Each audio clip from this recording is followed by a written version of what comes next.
ukurikiranyweho ibyaha bya terrorisme cyangwa se iterabwoba ko ashakishwa.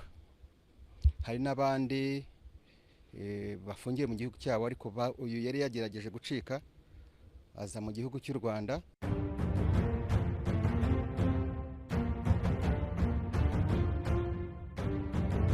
Ngaho simuko niba ubwo buranga n'ikimero ari byo bituma wiyemera, ibuka ko Vanessa yari mwiza kukurusha ariko ejo yakoze impanuka yamwangirije imiterere, none ubu ejo tuzajya kumushinga. Ikiriho nuko uburanga budahoraho, ikindi kandi ivuga ko n'umukecuru yigeze kubaha inkumi. Nubona voka ihiye umenye ko ubwo igiye no kubara, isi ni gukomera amashi uzarushaho guca bugufi. Jackson Semahoro niko nitwa, loud and clear. Iyi video yakugezeho ubanza ariko utarasobanukiwe neza.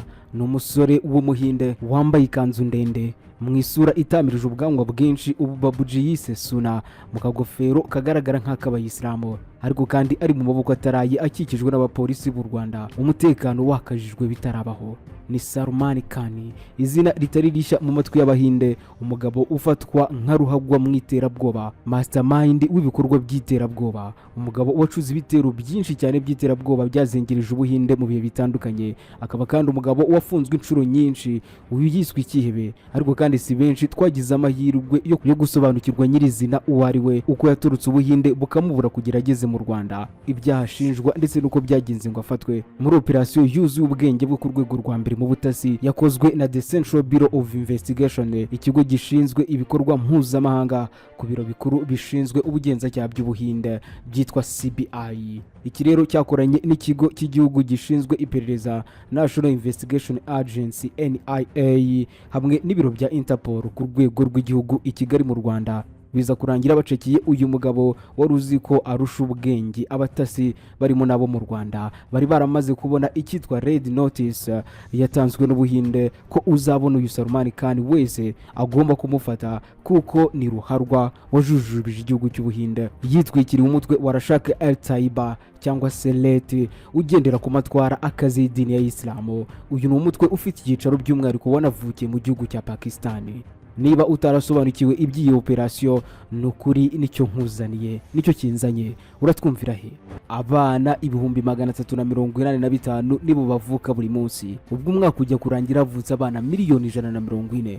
Muri aba bose nta wawurimo, atari uko utabishaka, ahubwo ku mpamvu zitandukanye nawe utikururiye, kandi guheka nawe byakubera. Gusa nkufitiye inkuru nziza, nawe ubu wakwiyongera kuri benshi bari barabuze urubyaro ariko ubu bikaba byarakunze, babikisha ubuvuzi bakuye mu kigo Ireme ry'Ibimera, ahari Furaha ya Familia ifasha abagize ibibazo byo kubura urubyaro kuva ku mezi 6 kugera ku myaka 15 biturutse ku mpamvu zitandukanye muganga abanza kumenya. Ku bagabo bagira ingorane mu mabanga y'abashakanye, kugira intanganye kandi zibihuha zacitse amazi, ariko kandi ibibazo bya infection ku bagabo n'abagore byose biravugwa kandi neza. Ibyerekeye imihango byose birakira, ngaho utandukana n'ibibazo by'umugongo udakira, kuribwa mu kiziba cy'inda n'ibindi. Sezera ibibazo by'inzoka ya amibe yageze ku cyiciro cya 3 igutera kurwara hemorrhoid, yewe n'izindi nzoka zose zo mu nda. Kureka ibiyobyabwenge byarananiranye, humura turagufasha kureka ibyakubase byose mu gihe gito, biba inzoga cyangwa itabi ry'ubwoko bwose. Uraduhamagara cyangwa utwandikire kuri 078 40 36 17 cyangwa 078 76 044 2. Uretse ko wanadusanga kuri 072 70 36 174. Twitwa Akarabo TV, Musaga Buterere Nyakabiga Gitanga Gisozi ndetse we na Kinihira, Rwankuba Maranyundo, Butamwa Ngenda na Kiziguro, Bururi Cankuzo na Rugombo hakurya y'ishyamba ry'Ikibira. Muratwumva neza. Umugaragu wanyu Jackson Semahoro ndacyafite akazi ko kukubwira iby'amatwi y'abatigeze yumva na rimwe. Tariki ya 27 ukwezi kwa 11 2024 hari ku munsi wo kuwa gatatu mu masaha ya kare rwose izuba riva, nibwo inzego z'ubutabera z'u Rwanda zashikirije ku mugaragaro ubuhinde witwa Salman Khan usanzwe ari umuturage wabwo, kugira ngo bumukurikiraneho ibyaha bitandukanye by'iterabwoba n'ibindi bifitanye isano naryo. Ariko se kugira ngo bigeraho ngaho binagerweho byo byagenze gute? Operasiyo nyirizina yari iteye ite. Reka tujye i New Delhi mu nyandiko iri mu kinyamakuru Hindustan Times. Ni inyandiko iki kinyamakuru cyahaye umutwe ugira uti Who is Salman Rahman Khan, the Lashkar-e-Taiba terrorist India extracted from Rwanda. Bakavuga ko ikigo gishinzwe ibikorwa mpuzamahanga ku biro bikuru bishinzwe ubugenzacyaha by'Ubuhinde, ibyo byitwa CBI, ngo cyakoranye n'ikigo cy'igihugu gishinzwe iperereza NIA hamwe n'ibiro bya Interpol ku rwego rw'igihugu i Kigali kugira ngo babone ukekwaho ibyaha by'iterabwoba wari waraje kwitsimba mu Rwanda. Urerwa rero ni uyu Salman Rahman Khan wari umaze igihe ashakishwa nk'umukozi w'umutwe w'iterabwoba washingiwe muri Pakistan, Lashkar-e-Taiba cyangwa se LET, mu rubanza rwanditswe umwaka ushize na NIA. Ibyo bikanashimangirwa na kimwe mu binyamakuru bikomeye mu gihugu cy'Ubuhinde, Times of India. Ikigo Central Bureau of Investigation CBI cyo cyatangaje kigira kiti uvugwa nk'umunyamuryango w'umuryango w'umutwe ufatwa nk'uwiterabwoba ku isi witwa Leti yafashije mu gutanga intwaro, amasasu n'ibisasu kugira ngo ibikorwa by'iterabwoba bikorwe muri Bengaluru.